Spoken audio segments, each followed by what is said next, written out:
Golang Henminlal nang man da beja ting ichinomi hi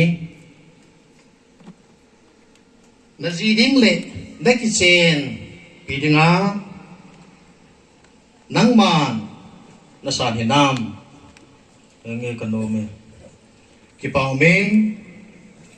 abanin nang man dam lai hian nat lai hian hi the lai hian vai cha lai hi zong leng adam zong sige lova ama bo si ani za pathen lung dei dung zoi za nazidinga nasan mo mo hinam nge kanome kipaumen Golang pa ako ni nuk nailata vintun nunga no tudokan na idi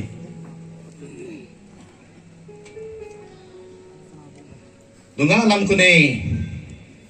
nang manazit lamading hisi pusal hi naziding laki chen tinga chen fom pidinga nasut hinam kipa omen aban kan do nom chung nang mandam pe di hen na lai hen hi the lai hen vai cha lai jong le adang zo se ti hi usal nang gelova ama bu sia ne za nai lai sung se a la lung se jinga chule la lung hai sa a na za jing ding dam ki ba me ichila ya hin atau pipen tak kat naza jing ting nam kiti hi tu tu pi ta aja kiza tu hi apoi mo iti chu de salin si wenten sina mana don bonina simpan sim tila ma hon me le pusal asim sa hitai chule isi je chun min anu apa da la a asia tu hi chule amani chuti khat hi lon ding hi ti thu chu na hon na sim kha lo ham